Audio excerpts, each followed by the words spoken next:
গায়ে যে শুভ সন্ধ্যা, দেখো আজকে নিয়ে আসলাম মুখি আছে না, মুখি দিয়ে রুই মাছ দিয়ে রান্না। এই দেখো মুখি, এগুলিকে গাটি কুচুও বলে, ছড়াও বলে। তো এইগুলি আমার ভীষণ প্রিয়, এবং আমার না শুধু আমার পরিবারের সবারই প্রিয়, ভীষণ ভালোই লাগে। আর যত মানে কি বলবো তোমাদেরকে, পিছলা পিছলা জিনিস যত আছে না, সবই মানে আমাদের প্রিয়, আমার বিশেষ করে ভীষণই প্রিয়। আচ্ছা, তাই দেখো ছোটো রুই মাছ দিয়ে এইগুলিকে রান্না করলাম। এইগুলি ছোটো মাছ বা কাটা দিয়েই ভীষণ ভালো হয়, মাছের মাথা দিয়ে ভালো হয়। তো আমি রুই মাছটা টুকরা করে কেটে রুই মাছটাকে বেসন দিয়ে মেখে তারপরে ভাজাটা করেছি। ইচ্ছা করে একটু বেসন দিয়ে কড়া করে ভেজে নিলাম, একটু বেশি স্বাদ হওয়ার জন্যে। মাছগুলিকে দেখো সুন্দর ভাজা হয়েছে। তারপরে এই মাছগুলি ছোট্ট একদম ছাকা তেলে ভাজা করে দেখো ছড়াগুলিকে আগে ছুলিয়ে নিলাম, ছুলিয়ে পরিষ্কার করে তারপরে রান্নাটা করেছি। রান্নাটা করতে মানে খুব সহজেই, অন্য মাছের ঝোল যেভাবে আমরা রান্না করি সেইভাবেই মাছের ঝোলটাকে রান্না করা হয়। তো মাছগুলিকে আমি ইচ্ছা করে একটু বেসন দিয়ে নিলাম। বেসন দিয়ে নিতে হবে এমন কোনো কথা নেই, যার যার ইচ্ছা, এটা রান্নার স্টাইল। তো আমি একটু সুন্দর করে নিলাম, আর সুন্দর করে দেখো ভাজাটা কত সুন্দর হয়ে গেছে। তো এইগুলি নামিয়ে এখন দেখো যেভাবে অন্য মশলা দিয়ে করি সেইভাবেই করেছি। আর ভীষণই প্রিয়, আরেকদিন চিংড়ি মাছ দিয়ে তোমাদের জন্য নিয়ে আসব। এই দেখো বেসন দিয়ে মেখে কীভাবে আমি ভাজাটা করেছি, এইভাবে মাছগুলিকে একটু ঘন করে বেসন দিয়ে নিয়েছি। মাছগুলিও খুব সুন্দর ভাজা হয়ে গেছে, টকটক করছে, একটু লাল লাল, ভালোই লাগবে। একটু অন্যরকমভাবে রান্নাম। আর আমি খুব কমই বেসন দিয়ে ভাজি, আরেকবারও করেছিলাম, দেখতে বেশ সুন্দর হয়েছিল। আজকেও করেছি। কেমন লাগলো ভিডিওটা অবশ্যই একটা কমেন্ট করো, এবং একটা লাইক, একটা সাবস্ক্রাইব দিয়ে আমার পাশে থেকো বন্ধুরা।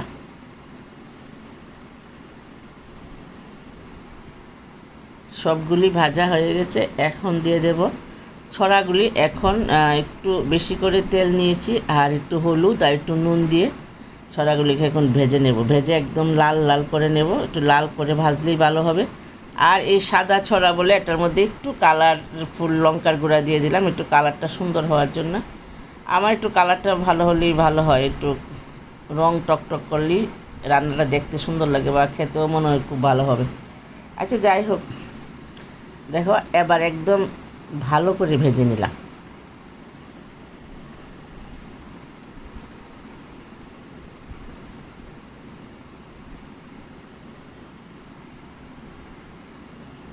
একদম দেশি কচুগুলি আর কি, দেশি কচু যেগুলি মানে বাড়িঘরে সাধারণত করে, ছোটো ছোটো ছোটো জায়গা থাকলে বাড়িঘরে এইগুলি হয়। আগে আমাদের গ্রামের বাড়িতে হতো, যেখানে খুশি সেখানে একটু জায়গা থাকলে ছড়া লাগিয়ে দিত। আর আদা, ছড়া, রসুন এইগুলি আসলে আমাদের গ্রামের বাড়িতে কিনতে হয় না, এইগুলি লাগিয়েই রাখে সবাই। আর যে আমরা এখন লাউ পাতা, মিষ্টি কুমড়, ডাঁটা এইগুলি কিনে আনি, এইগুলি কোনো দিন আমাদের গ্রামের বাড়িতে কিনতে হয় না। বড় বাড়ি আর যেখানে খুশি সেখানে এইসব হয়ে থাকে। বেগুন, লেবু আমরা তো কিনিই না, এইসবে এখন মারাত্মক টাকা দিয়ে দিয়ে কিনতে লাগে। আর আমরা এইগুলি সাধারণত গ্রামের বাড়িতেই হয়ে থাকে, আর সেইভাবেই আমরা এইসব খেয়ে আমরা বড় হয়েছি। কিন্তু এখন তো আর সেই গ্রামের বাড়িতে যাওয়া হয় না, অনেকটা দূরে, তাই বাজার থেকে কিনে এনে এনে খাই, আর তোমাদের সঙ্গে ভিডিও করি, শেয়ার করি, ভালো লাগে। এখন তো পেঁয়াজটা একটু লাল লাল করে ভেজে নেব, ফুরনে পেঁয়াজ দেবো, ফুরন লাল লাল করে ভেজে নিয়ে এখানে দেবো কালারের জন্য একটু লাল লঙ্কা দিলাম, আর হলুদ আর জিরে দিয়েছি। আর কাঁচা লঙ্কাটা বেটে দিতেই হবে, নতুবা রান্নার টেস্টিটা আসে না ঠিকভাবে। আর সব রান্নার মধ্যে একটু কাঁচা লঙ্কা দেবে, সেটা মাছেরই হোক আর নিরামিষই। কাঁচা লঙ্কাটা মানে অর্ধেক বাটা, পুরো পালিশ না, মোটামুটি একটু বাটা হলেই চলবে। আর আমি দেখো সবসময়ই কাঁচা লঙ্কাটা একটু আড়া বাটা দিই, কিন্তু ঝোলটার সঙ্গে সিদ্ধ হয়ে মরিচটা এই যে টুকরা টুকরা আছে না মরিচের, এইগুলি একদম মিশে যায়। এইগুলি কোনো দিনও আমরা খেতে গিয়ে পাই না। কাজে তোমরাও এইভাবে করে খাও, খুব ভালো হয় রান্না। এখন দিয়ে দিলাম সে ভাজা ঘাটি কচু, মুখি বলতাম আগে আমরা সবাই, মুখি দিয়ে রান্না। মুখি দিয়ে চিংড়ি মাছ দিয়ে, মুখি দিয়ে ট্যাংরা মাছ দিয়ে, যে কোনো যে মাছের সঙ্গে ভালো লাগে, শুকনো মাছের সঙ্গেও ভালো লাগে। এটা একটা দারুণ খাবার। আর বিশেষ করে গ্রামের মানুষ এটা ভীষণ পছন্দ করে। এখন তো আমরা শহরের উপর থেকে কিনে কিনে খাই, আগে তো বাড়ি করতেই খেতাম। মোটামুটি কষানো হয়ে গেছে, এখন গ্রেভির জন্য জলটা দিয়ে দিলাম। একটু গটগটিয়ে আসুক আর না আসুক, আমি এখন মাছটা দিয়ে দেব।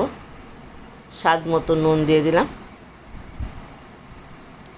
এই দেখো, একটু কাঁচা লঙ্কা আড়া বাটা করে দিয়ে দিলাম।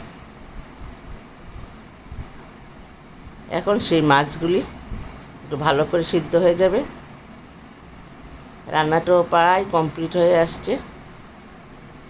এই রান্নাটা ভালো লাগবে আশা করি বন্ধুরা। যদি ভালো লাগে একটা লাইক, একটা সাবস্ক্রাইব দিয়ে আবারও বলছি আমার পাশে থেকো। একদম কাটকুটে রান্না, এই বেলাতে আর কিছুই লাগবে না। যারা ভালোবাসো এইসব জিনিস, তাদের আর কিছুই লাগবে না, এক প্লেট ভাত খেতে পারবে।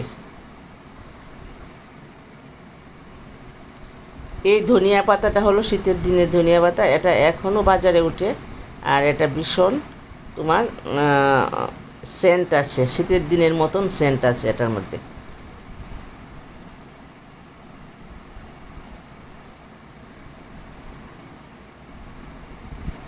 দেখো কি সুন্দর হয়েছে কালারটা। বাই বন্ধুরা, তোমরা সবাই ভালো থেকো। আবার দেখা হবে নেক্সট ভিডিওতে।